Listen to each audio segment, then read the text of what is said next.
VDL 24 News, merci de nous rejoindre pour cette nouvelle édition. Tout de suite les titres. À la une ce soir, le bilan des morts à Gaza s'est alourdi encore ces dernières 24 heures pour atteindre les 44 875 martyrs et les près de 106 500 blessés sont comptés, les dizaines de milliers de disparus.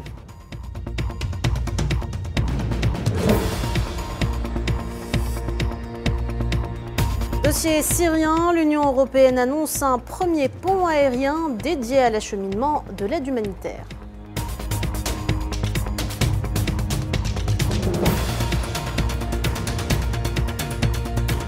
Diplomatie africaine, le ministre des Affaires étrangères algérien Ahmed Attaf poursuit sa tournée en Angola dans le cadre d'une visite officielle après le Burundi et l'Ouganda.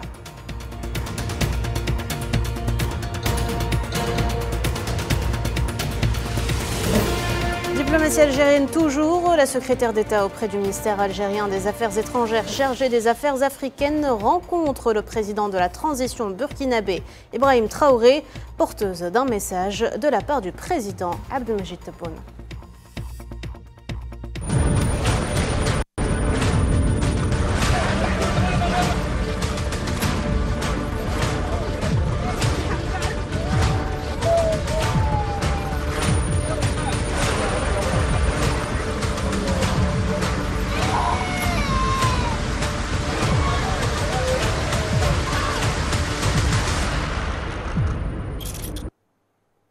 Bonsoir à tous. Le génocide de l'entité sioniste se poursuit dans la bande de Gaza pour le 434e jour consécutif. Le bilan des victimes s'élève à 44 875 martyrs et 106 454 blessés, en majorité des femmes et des enfants.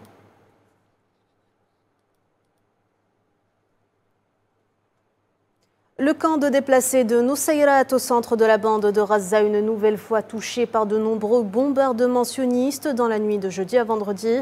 Des corps brûlés vifs, déchiquetés et méconnaissables. Voilà ce qu'il reste des familles palestiniennes qui avaient trouvé refuge dans ce camp. Le bilan provisoire fait état d'au moins 40 martyrs. Naïla Hamouda. Rien ne va plus à Nusayrat. Le camp de réfugiés a vécu une nuit d'horreur. Une frappe sioniste a détruit un bureau de poste, transformant cet espace de vie en un champ de ruines. Au moins 40 martyrs et 50 blessés ont été recensés. Nous avons été réveillés par le bruit d'une énorme explosion, comme nous n'en avions jamais entendu auparavant. Nous avions déjà entendu des bruits de missiles, mais il s'agissait d'une bombe baril que nous avions manœuvrée. Nous avons couru vers le bas, au milieu des cris des gens et de leurs appels à l'aide, des voisins. Nous sommes venus les secourir, mais il n'y avait pas d'électricité. Un bloc entier a été détruit cette nuit. Ce qui est aussi étrange, c'est qu'il y avait des cris d'aide sous les décombres. Des gens qui nous suppliaient de les aider. Et nous ne pouvions rien faire pour eux. Jusqu'à présent, ils sont toujours sous les décombres. Plus de 12 heures sous les décombres et nous ne savons pas s'ils sont vivants ou pas. Aucun répit pour les déplacés de Nusayrat. Cette région est devenue depuis des semaines la cible de l'entité sioniste. Les habitants vivent sous un ciel menaçant où le bruit des bombes est permanent. La zone la plus à risque de toute la bande de Gaza est Nusayrat, car on n'est pas en sécurité chez soi ni ailleurs. On ne sait pas quand un missile va tomber sur nous et quand on va mourir. Tout le monde est à la limite dans ce pays. Le camp de Nusayrat est anéanti en silence, des crimes quotidiens. Pas une nuit ne passe sans qu'un crime ne soit commis. Il y a des martyrs chaque nuit, jour et nuit. Et l'aviation israélienne ne quitte jamais le ciel de Nusayrat. Il y a des bombardements 24 heures sur 24. Il y a des martyrs, des quadricoptères bombardent la zone, tuant 24 heures sur 24 à Nusayrat. Alors que les appels à un cessez-le-feu restent sans réponse, les habitants de Gaza, eux, continuent à payer le prix le plus lourd. Un génocide à ciel ouvert qui interroge le monde. Combien de temps encore le silence international perdurera-t-il face à cette escalade sioniste? Un génocide qui tombe au fil des jours dans l'oubli et l'indifférence, donnant un sentiment d'abandon aux Palestiniens. Et la bande de Raza compte désormais le plus grand nombre d'enfants amputés par habitant au monde. C'est ce qu'a souligné ce vendredi l'Agence de l'ONU pour les réfugiés palestiniens, relevant que beaucoup subissent des opérations chirurgicales sans même une anesthésie. Selon l'UNRWA, près de 26 000 personnes ont subi des blessures qui ont changé leur vie au cours des 14 derniers mois. Outre les victimes des frappes, le personnel médical indique qu'il est désormais contraint de voir mourir des personnes atteintes de maladies curables pour lesquelles il ne dispose ni de médicaments ni d'installations nécessaires.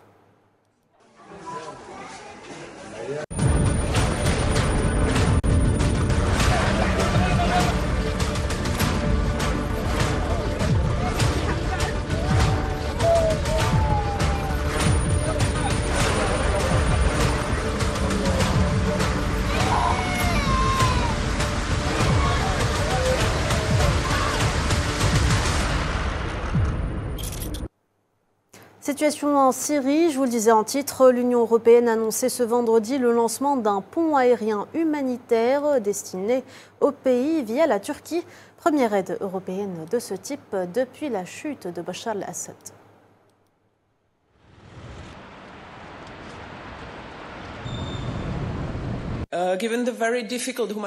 Compte tenu de la situation humanitaire très difficile en Syrie, nous voudrions annoncer que nous lançons une nouvelle opération humanitaire de pont aérien pour ceux qui ont le plus besoin dans le pays. Tout d'abord, les vols d'aide financés par l'Union européenne transporteront un total de 50 tonnes de fournitures médicales stockées à Dubaï et transférées à Adana, en Turquie. D'où la distribution à travers les frontières de la Turquie et de la Syrie se fera dans les prochains jours.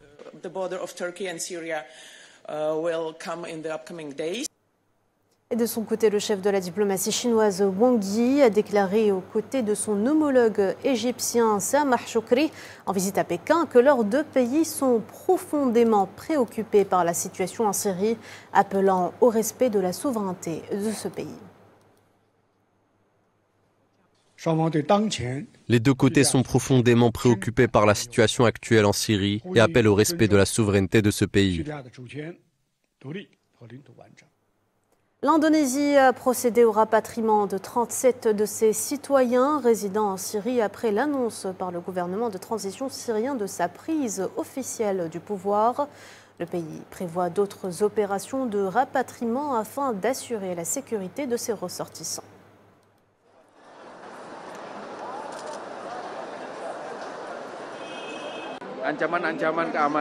Les menaces à la sécurité existent toujours. La situation sur le terrain est très dynamique. Israël a continué à lancer des attaques aériennes dans différentes zones de la Syrie, y compris à Damas. Des pillages ont également eu lieu dans certains endroits. Tous ces éléments constituent des menaces pour la sécurité des citoyens indonésiens en Syrie. Il revient au gouvernement d'évacuer ses citoyens des zones de conflit dans des lieux sûrs. Cependant, chaque individu a le choix de participer ou non à l'évacuation. Nous ne pouvons pas les forcer à être évacués. Et dans cette situation de grandes incertitudes, les nouvelles autorités syriennes en place depuis la chute de Bachar al-Assad ont envoyé des signaux constructifs à l'agence de l'ONU pour les réfugiés en lui demandant de rester en Syrie. C'est ce qu'a indiqué l'organisation lors d'un point de presse des Nations Unies à Genève. On écoute.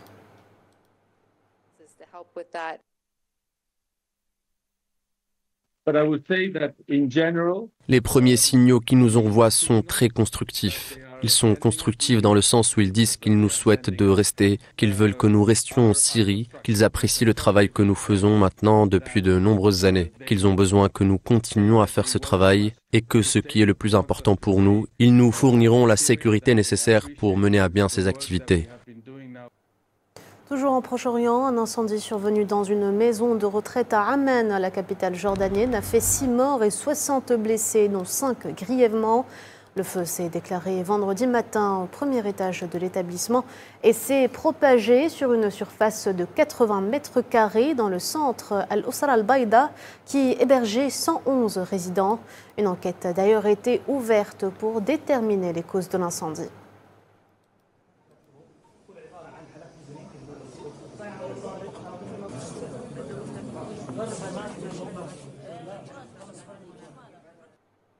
Restez avec nous, l'actualité en Afrique, c'est tout de suite.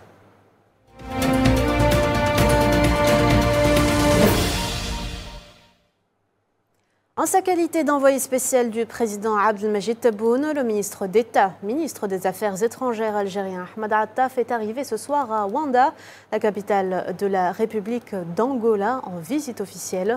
Cette visite vise à consolider les relations bilatérales et à renforcer l'intercoordination concernant les questions et dossiers soulevés au niveau continental. D'autant plus que la République d'Angola se prépare à assumer la présidence tournante de l'Union africaine en février prochain. Au cours de cette visite, Ahmed Attaf devrait être reçu par le président de la République d'Angola, João Lourenço, pour lui remettre un message écrit du président Abdelmajid Tebboune. Le ministre algérien tiendra également une séance de travail avec son homologue angolais, Tite Antonio.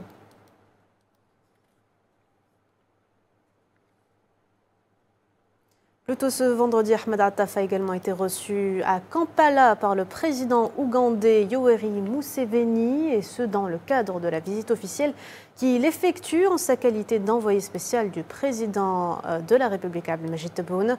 À cette occasion, Ahmed Attaf a remis au président ougandais un message écrit de la part du président Tebboune, lui transmettant ses salutations fraternelles ainsi que sa volonté de poursuivre les efforts communs visant à hisser les relations algéro-ougandaises à de larges perspectives. La rencontre a été l'occasion de passer en revue les principales questions inscrites à l'agenda de l'Union africaine ainsi que les questions d'actualité continentale et internationale, notamment les développements de la situation dans les territoires palestiniens occupés et la région du Proche-Orient en général, outre le processus de décolonisation au Sahara occidental.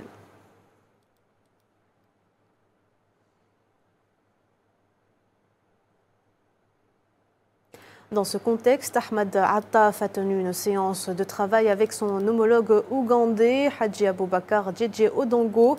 Les entretiens ont porté essentiellement sur la préparation de la deuxième session de la Grande Commission mixte et les moyens de profiter de manière optimale de cette échéance bilatérale pour obtenir davantage de résultats positifs sur la voie de la consolidation des relations algéro-ougandaises, notamment dans les domaines de la défense, de l'économie, de l'énergie, du commerce et de l'enseignement supérieur.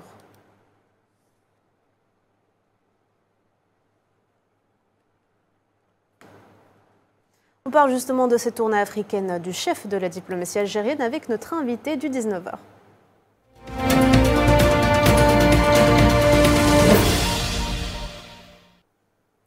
Avec nous ce soir, Badis Khanissa, expert en questions internationales. Bonsoir. Bonsoir et merci pour l'invitation.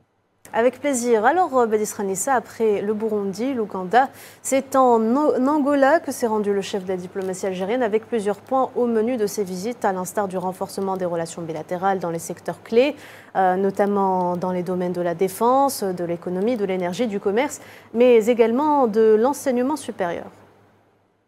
Et il me semble pertinent aujourd'hui de dire qu'effectivement cela s'inscrit dans la perspective et surtout à l'image de la volonté de l'Algérie, mais à sa tête le président de la République Abdelmajid Tebboune, à travers une vision, une stratégie éclairée, mais surtout une diplomatie bienveillante, une diplomatie stratégique qui met au cœur de cette stratégie justement les alliances africaines notamment pour faire émerger d'abord le continent africain, mais aussi pour qu'il soit au rendez-vous notamment des défis et des enjeux à la lumière, faut-il le rappeler, de cataclysmes géopolitiques, de défis, d'alliances qui se défendent et qui se refont d'une manière à toujours défendre l'intérêt notamment, et qui plus est l'Algérie, qui s'inscrit aussi dans une démarche, disons, altruiste, pragmatique, qui défend l'intérêt commun. Et je pense qu'aujourd'hui, cette tournée s'inscrit aussi dans le sillage d'une volonté résolument, je dirais, stratégique, mais surtout aussi bienveillante pour l'essor de l'Afrique, mais à travers l'essor de l'Afrique, répondre aux aspirations des peuples africains, quoi de mieux qu'effectivement créer un véritable agenda africain qui s'articule autour de l'intérêt commun, autour aussi de la concertation commune et collective, je dirais une diplomatie collaborative qui sera à la hauteur notamment des enjeux et des défis qui soient économiques, vous l'avez rappelé, qui soient aussi sécuritaires à travers l'élaboration d'une architecture sécuritaire à l'image des défis, mais surtout aussi qui répond d'une manière efficace et efficiente aux enjeux et notamment de développement, puisque l'Algérie prône, ou en tout cas prône de s'attaquer aux racines je dirais, du fléau du terrorisme à titre d'exemple par le développement, elle qui a démontré par des actes et non pas que par des paroles, à travers le fonds de développement notamment pour le développement durable, c'est dire qu'effectivement l'Algérie est en phase, en adéquation avec son ADN diplomatique qui est celui surtout, de faire l'Assemblée unifiée. Khanissa, surtout que cette visite ou ces visites interviennent dans un timing assez particulier, notamment après la visite d'État du président sud-africain en Algérie, qui a été le lieu de la réaffirmation de la solidarité de l'axe Alger-Pretoria. Le président Tebboune a également pris part cette semaine en Mauritanie au Congrès africain sur l'éducation, la jeunesse et l'employabilité. Cette tournée vient donc confirmer le déploiement algérien sur le continent africain, n'est-ce pas, Badis ? Tout à fait. D'ailleurs, la profondeur africaine de l'Algérie n'est plus à démontrer, puisque l'Algérie, d'abord, élabore, construit, édifie ses relations bilatérales avec les États africains et même à travers le continent dans un caractère structurel. Donc, c'est des alliances structurelles et non pas des alliances, je précise, conjoncturelles ou même circonstancielles. C'est très important de le souligner, ce qui explique cette confiance et cette fiabilité notamment de l'Algérie et surtout cette aura et ce poids, en tout cas, elle est devenue un acteur incontournable en matière d'élaboration de stratégie, mais surtout aussi de réflexion dans une intelligence collective africaine pour pouvoir translater tout ça, élaborer un plan d'action qui soit aussi en adéquation avec les enjeux. Vous l'avez rappelé, que ce soit la zone du Sahel, la Corne de l'Afrique, et donc l'Algérie, comme d'autres pays, locomotives, que vous avez cité l'Afrique du Sud. Aujourd'hui, nous sommes en Afrique de l'Ouest justement pour asseoir notamment une réflexion collective et conjointe pour, encore une fois, promouvoir la paix, la stabilité, car la stabilité de l'Afrique, c'est la stabilité des États africains, et donc c'est le développement et l'essor et l'affranchissement de l'Afrique, puisque, faut-il rappeler qu'il y a un axe principal et fondamental dans cette équation de développement, en tout cas, ou de perspective d'avenir, qui est celle de la protection de la souveraineté politique africaine à travers la décision de l'Afrique pour porter sa voix, une seule voix, que ce soit sur la scène internationale, que ce soit à travers l'Union africaine, que ce soit aussi également à travers le Conseil de sécurité, dont l'Algérie aujourd'hui est membre observateur non permanent. Justement, Badis Khanissa, en parlant de ça, le président algérien Abdelmadjid Tebboune, lors de sa visite en Mauritanie, avait rencontré ses homologues mauritaniens, rwandais et sénégalais. Le président mauritanien, on le rappelle, étant le président en exercice de l'Union africaine. Est-ce que vous pensez que l'intensification de l'activité diplomatique algérienne en Afrique va justement dans le sens de la consécration de ces objectifs, des objectifs de l'agenda de l'Union africaine pour 2030 ? Écoutez, l'Algérie, encore une fois, élabore ses alliances dans une perspective aussi de diplomatie de prospective.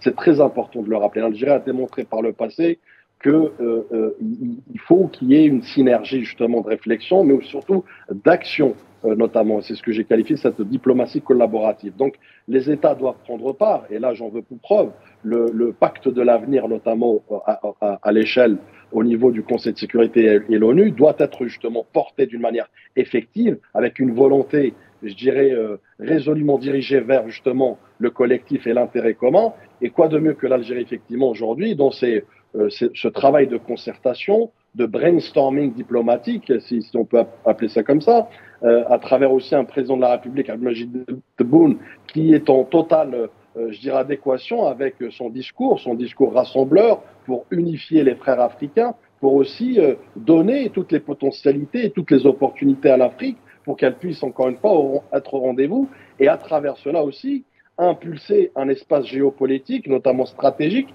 qui permet d'avoir un équilibre des forces géopolitiques avec un Sud global renforcé, consolidé, avec des pays non alignés aussi consolidés, qui donnent un peu le tempo pour répondre justement, et pourquoi pas prendre part, et c'est in fine l'objectif principal, prendre part au mode de gouvernance mondiale et internationale à travers les instances comme le Conseil de sécurité, comme l'ONU, en matière de représentativité, en matière de siège pour l'Afrique. Et c'est pourquoi, ce n'est pas un secret, il y a un travail en amont à élaborer. C'est ce que l'Algérie s'efforce de faire d'une manière désintéressée, mais surtout d'une manière très assidue, très rigoureuse, puisqu'elle sait qu'il c'est un élément fondamental dans la réussite de cette équation collective qui est l'essor de l'Afrique. L'Algérie vient donc confirmer son rôle de grande puissance africaine, notamment dans des secteurs névralgiques comme les infrastructures, l'éducation ou encore l'industrie énergétique, n'est-ce pas, Badis Renessa? L'Algérie a démontré par son expertise, par son expérience, mais aussi par ses réussites, qu'elle a beaucoup à donner. Et elle le donne, encore une fois, d'une manière désintéressée, puisqu'elle sait que l'équation, elle est très simple, c'est-à-dire une stabilité, un développement de l'Afrique signifie le développement de tout le continent. Et c'est pourquoi, aujourd'hui, elle s'inscrit, encore une fois, dans un travail collectif pour essayer d'apporter sa pierre à l'édifice, tant sur l'aspect diplomatique, mais il y a une complémentarité à trouver également sur d'autres aspects, sur d'autres dimensions notamment. J'ai évoqué tout à l'heure l'aspect sécuritaire parce que nul développement sans une stabilité politique et une stabilité sécuritaire, mais également l'économie, le fer de lance, je dirais, le nerf de la guerre. Et c'est pourquoi aussi, là aussi, elle s'inscrit dans une profondeur africaine, dans une appartenance africaine pour d'abord aussi diversifier ses partenariats et ses alliances stratégiques et commerciales, mais aussi pour permettre à d'autres pays, notamment dans une équité de développement et de justice en matière d'essor et aussi d'infrastructures, pourquoi pas apporter son expertise, apporter sa connaissance à travers un transfert de technologie, à travers aussi un accompagnement rigoureux, un accompagnement sérieux auprès des pays, en tout cas amis, qui le souhaitent pour leur permettre, encore une fois, d'être à la page, mais surtout aussi d'accompagner dans un élan collectif l'essor et le développement de l'Afrique.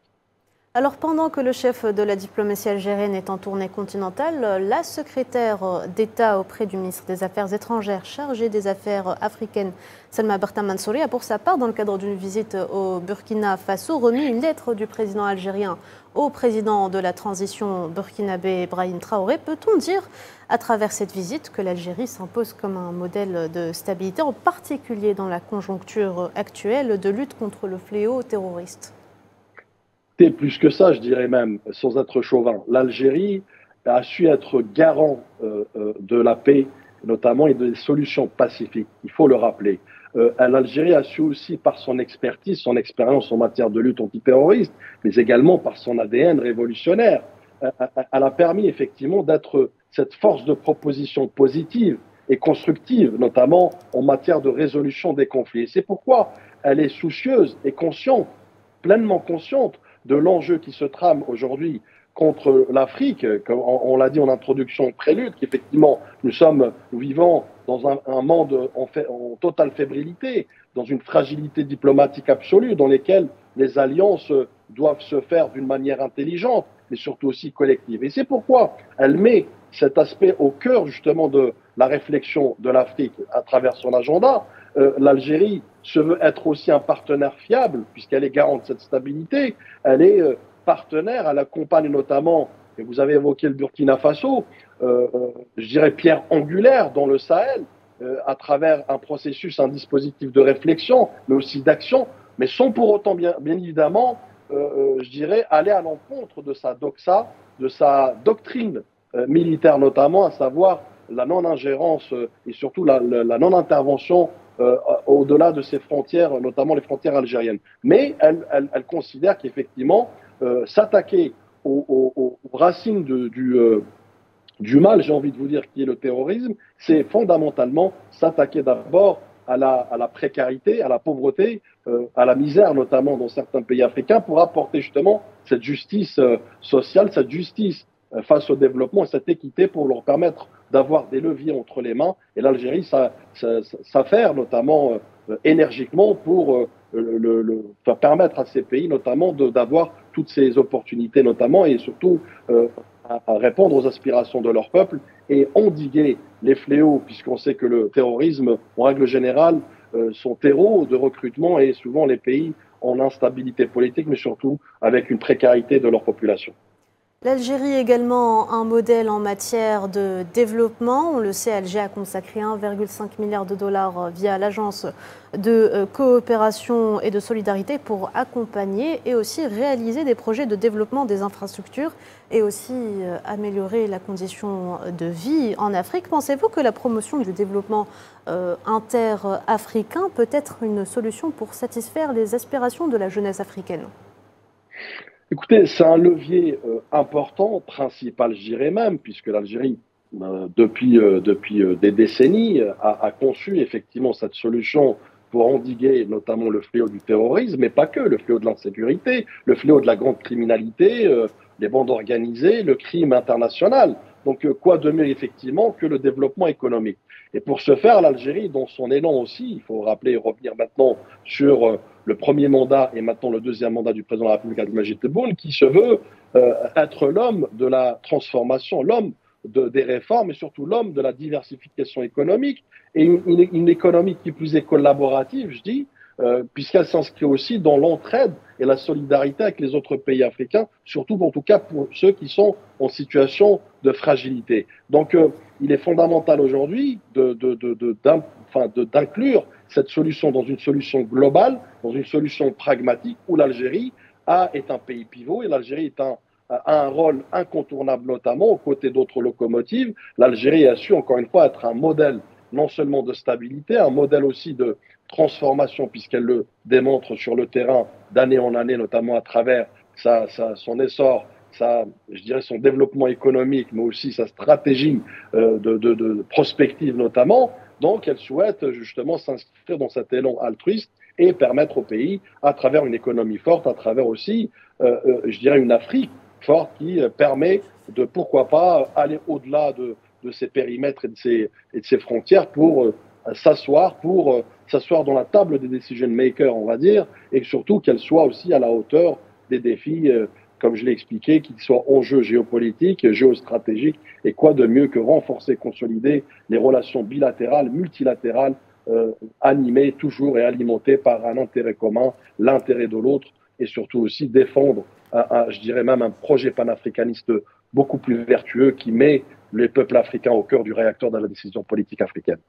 Chose qui permettra également pour les pays africains d'avoir plus de chaises à l'ONU en tant que membre permanent, n'est-ce pas? Tout à fait. D'ailleurs, je l'ai évoqué tout à l'heure, c'est qu'il faut rétablir un certain rapport de force constructif. Il faut que l'espace africain devienne un espace géopolitique proprement dit, avec une seule voix, notamment portée par l'Afrique en matière de réforme, notamment du Conseil de sécurité, pour qu'il soit plus équitable et plus juste, mais pour qu'il donne aussi la possibilité à un continent comme l'Afrique, qui est le plus gros contingent en matière d'États membres, notamment de l'ONU et du Conseil de sécurité, et corriger cette injustice historique, mais surtout cette dichotomie, cette antinomie, notamment en matière de représentativité. Donc, pour vouloir justement avoir plus de représentativité et notamment de sièges pour l'Afrique, il faut démontrer effectivement que l'Afrique a un seul projet commun qui est celui de porter la voix, d'être aussi cette caisse de résonance des États africains légitimement pour qu'ils puissent justement défendre leurs intérêts d'égal à égal avec un Occident devenu beaucoup plus cannibale et beaucoup plus, je dirais, dans un esprit néocolonialiste qui souhaiterait justement, avec un esprit condescendant notamment, mais surtout avec un esprit d'exclusion, quoi de mieux qu'effectivement établir ce rapport de force positif et constructif. Très bien, merci beaucoup Badis Ranissa d'avoir répondu à nos questions. Toujours un plaisir de vous avoir parmi nous, à bientôt. Plaisir partagé, merci, au revoir. L'Algérie se projette dans le futur. La deuxième édition de la conférence économique Algérie 2030 a eu lieu jeudi soir à Alger sous les thèmes de souveraineté alimentaire, inclusion financière et économie de la connaissance. L'occasion de réunir les opérateurs économiques publics et privés pour détecter les opportunités et les défis économiques qui se présenteront dans les prochaines décennies. Cette deuxième édition a été marquée par 4 panels, donc 4 thématiques qui nous semblaient très importantes pour l'avenir de l'Algérie, son avenir économique, son avenir industriel, son avenir agricole également, son avenir financier, puisqu'on sait que le monde va être touché par des bouleversements qui vont impacter durablement nos sociétés modernes d'ici 2030 et voire même au-delà. Donc on a parlé d'inclusion financière, nous avons parlé de souveraineté alimentaire, également d'économie de la connaissance et des technologies, mais aussi d'économie internationalisée, parce que l'objectif c'est de pousser nos opérateurs à pouvoir se déployer à l'international, puisqu'on sait que des bouleversements induits par la mondialisation vont rabattre certaines cartes, offrir des opportunités, mais aussi challenger nos entreprises qui veulent s'internationaliser. L'Algérie s'est félicitée de la déclaration faite par la Somalie et l'Éthiopie visant à trouver des solutions communes pour surmonter leurs différends en suspens et de tenir des négociations techniques à cet effet. L'Algérie a également exprimé son espoir que cet accord, en harmonie avec l'approche algérienne prônant le règlement des conflits par le dialogue et les voies pacifiques, contribue à rapprocher les deux pays, à instaurer une sécurité durable et à mobiliser les efforts et les énergies pour le développement et la prospérité dans la région.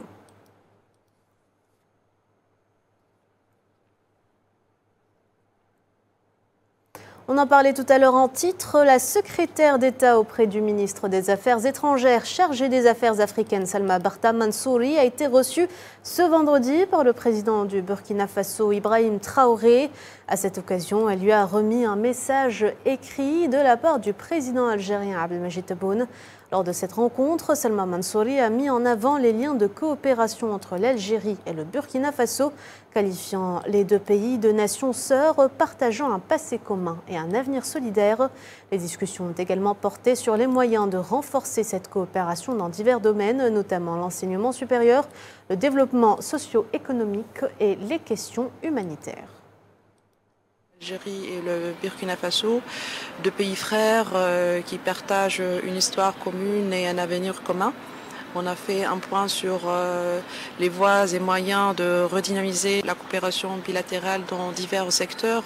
Et l'Algérie, soucieuse de se montrer aux côtés de ses frères en Afrique en général, est toujours prête à appuyer les efforts du Burkina Faso, notamment dans le cadre de la lutte contre le terrorisme et le maintien, la préservation de la stabilité nationale et régionale. Le peuple du Burkina Faso est particulièrement attachant. J'ai été impressionnée par les valeurs de dignité, de liberté, de résilience et de lutte permanente et constante pour réaffirmer sa souveraineté, sa liberté. Et ce drame survenu au Burkina Faso, 5 personnes, dont 3 douaniers, ont été tuées dans une explosion au poste de contrôle dans la région du centre-sud du pays. Selon un communiqué, une détonation s'est produite au poste de contrôle des douanes. L'incident serait survenu lorsque le conducteur d'un véhicule transportant vraisemblablement des explosifs a forcé la barrière de la douane.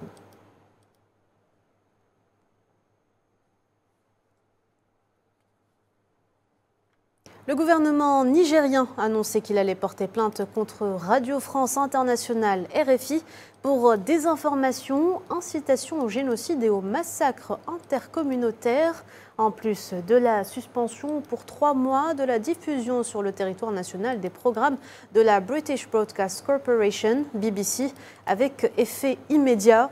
Selon le gouvernement nigérien, l'objectif visé est de dresser les populations entre elles en créant des sentiments de rejet entre les communautés.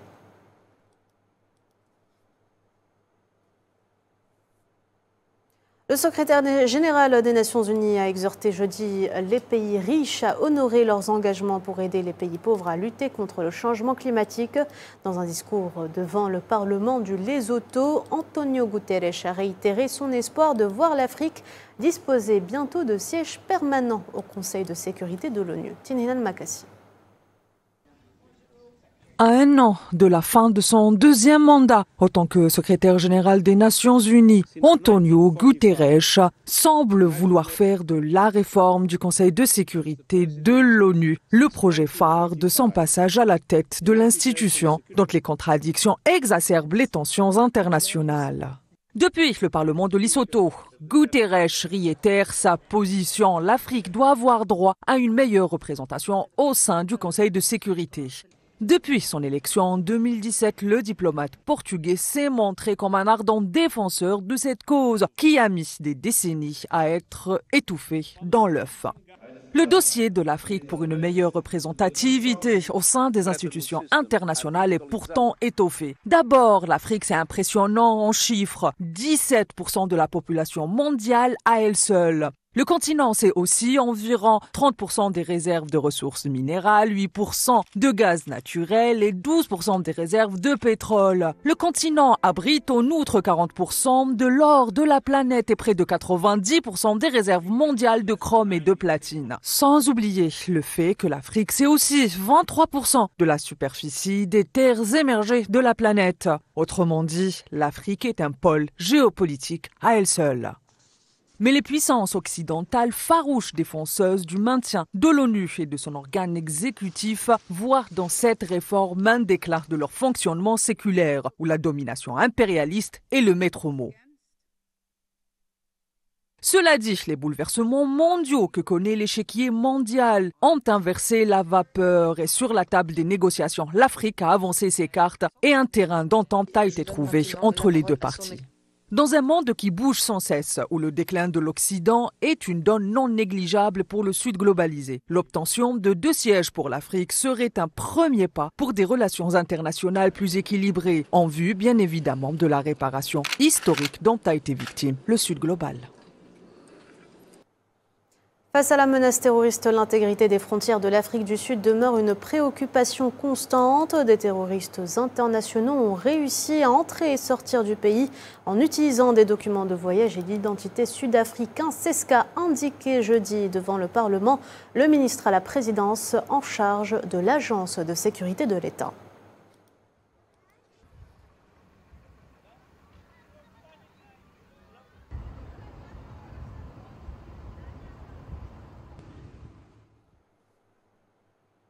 Un groupe de représentants de petits États insulaires et de pays du Sud a présenté ses conclusions finales aux juges lors du dernier jour des audiences sur le climat à la Cour internationale de justice de La Haye.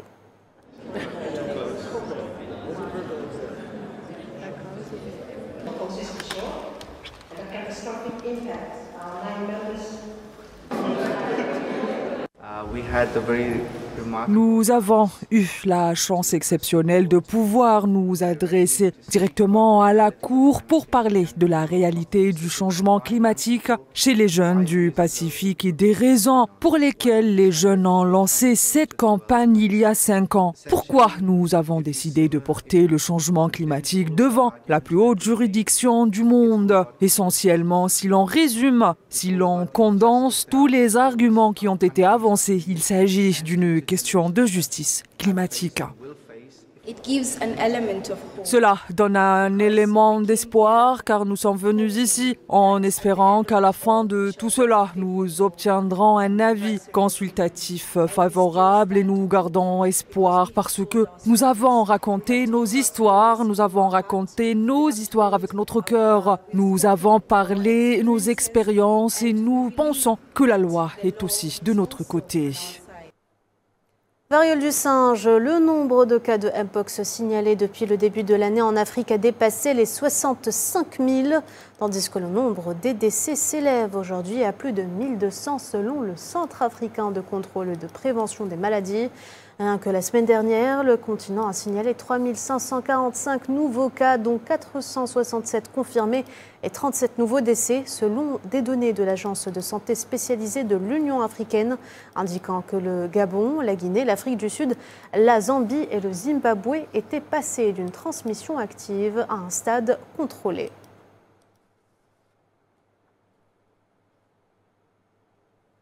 Et dans le reste de l'actualité, le Premier ministre de l'Ontario, Doug Ford, a réaffirmé que sa province, la plus peuplée du Canada, pourrait couper ses livraisons d'électricité aux États-Unis si le président élu Donald Trump venait à imposer des tarifs douaniers élevés sur les produits canadiens.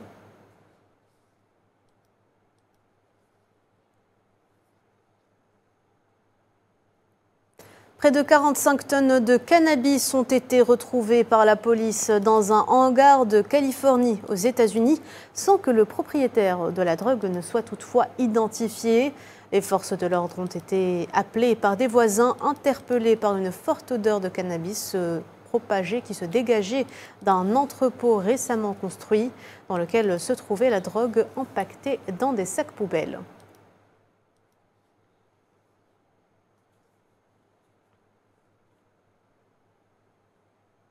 La Chine prévoit d'assouplir sa politique monétaire et budgétaire en 2025 pour soutenir son économie, selon les conclusions d'une réunion économique majeure présidée par Xi Jinping, président de la République. Pour la première fois, la stimulation de la consommation arrive en tête des priorités économiques en 2025, devant l'innovation technologique qui occupait cette position l'année dernière.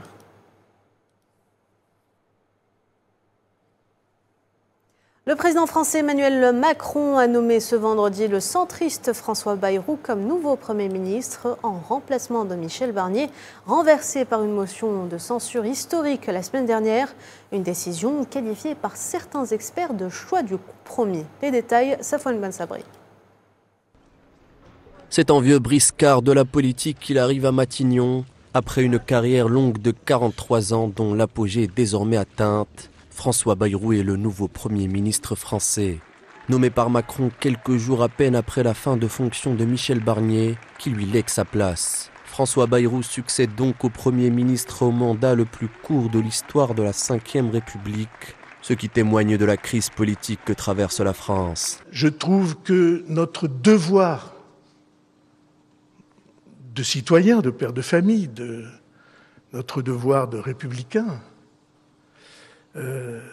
c'est que nous soyons obsédés pour rendre des chances à ceux qui n'en ont pas. C'est pour moi un devoir sacré et je n'ai pas l'intention de le négliger.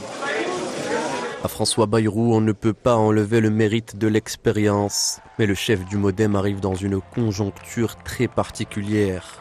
Le camp présidentiel est pris en tenaille entre deux oppositions, le NFP à gauche et le Rassemblement national à droite. Vendredi 13 décembre, symbolique pour François Bayrou, non pas parce que l'homme est superstitieux, mais parce que ce jour est celui de l'anniversaire d'Henri IV, dont il est un grand admirateur. C'est dans une France bien différente de celle d'Henri IV que Bayrou prend ses fonctions, celle d'une démocratie en crise, où les oppositions sont désormais plus puissantes que les dirigeants. Marine Le Pen n'exclut pas d'avoir recours à la motion de censure. Donc je ne brandis pas la menace de la censure matin, midi et soir, je dis juste que je ne renonce pas à cet outil et que les conditions que nous posons sont des conditions qui sont absolument légitimes. C'est une tâche qui s'annonce difficile pour Bayrou, dans une France qui a du mal à se projeter sur le long terme. 120 migrants ont été secourus jeudi lors de tentatives de traversée clandestine vers l'Angleterre, dont 64 à bord d'une même embarcation. Depuis janvier, près de 34 000 migrants ont réussi la traversée selon les chiffres du ministère britannique de l'Intérieur.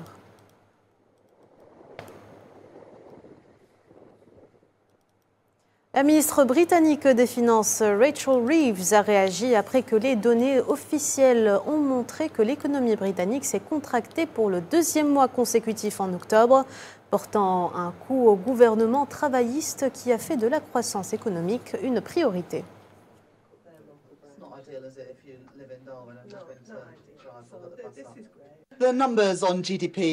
Les chiffres du PIB sont décevants, mais il n'est pas possible d'inverser en quelques mois plus d'une décennie de croissance économique médiocre et de stagnation du niveau de vie. Mais vous verrez, dans les plans que nous avons annoncés, il s'agit des réformes énergétiques et nous avons publié aujourd'hui des réformes visant à construire 1,5 million de logements que nous avons publiés hier, des réformes de pensions, de la création d'un fonds de richesse nationale que ce gouvernement s'attelle à améliorer la croissance économique et à relever le niveau de vie. La Banque centrale européenne a de nouveau baissé ses taux directeurs, préoccupée autant par l'affaiblissement de la croissance en zone euro que par les incertitudes politiques dans les deux plus grandes économies européennes et aux États-Unis. Mais la question se pose aujourd'hui, quelles conséquences aura cette nouvelle baisse? Élément de réponse avec Khaldin Batash. La décision était prévisible et même attendue. Malgré cela, ouf de soulagement sur les marchés de la zone euro. La Banque centrale européenne baisse ses taux directeurs d'1/4 de point et desserre les taux sur une économie à la recherche d'un second souffle.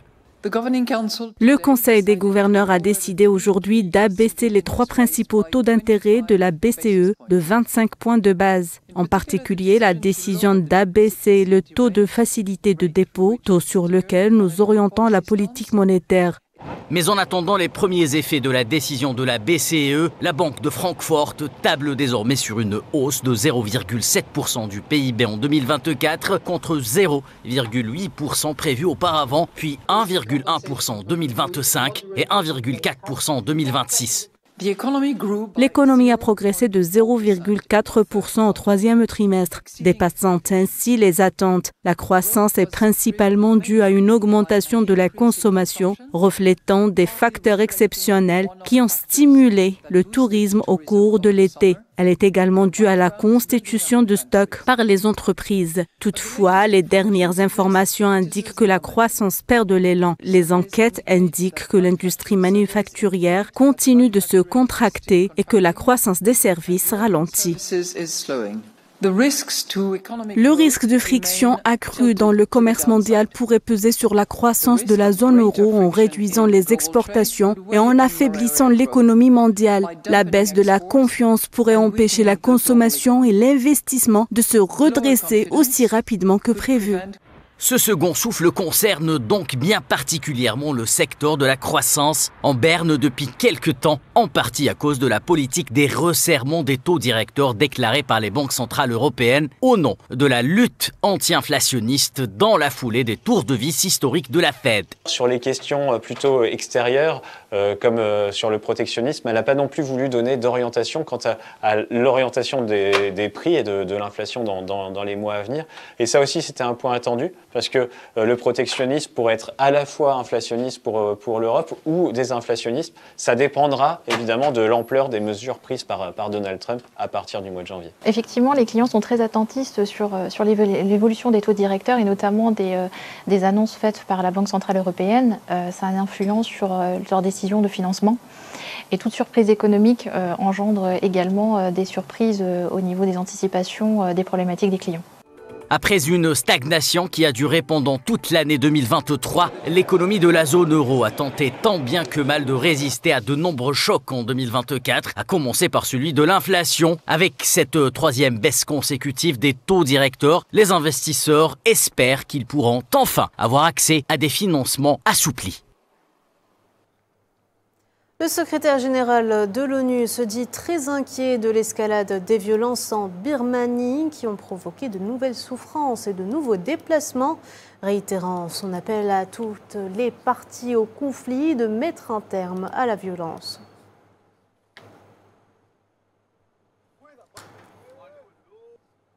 Crise en Corée du Sud, des manifestants ont affronté le temps glacial à Séoul pour protester devant l'Assemblée nationale un jour avant le vote au Parlement d'une 2e motion de destitution contre le président Yoon Suk-yeol.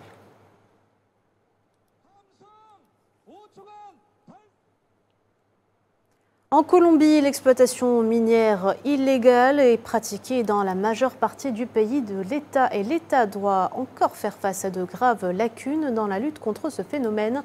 C'est ce qu'a averti des représentants du bureau du procureur général lors de la présentation d'un rapport sur les exportations illégales d'or.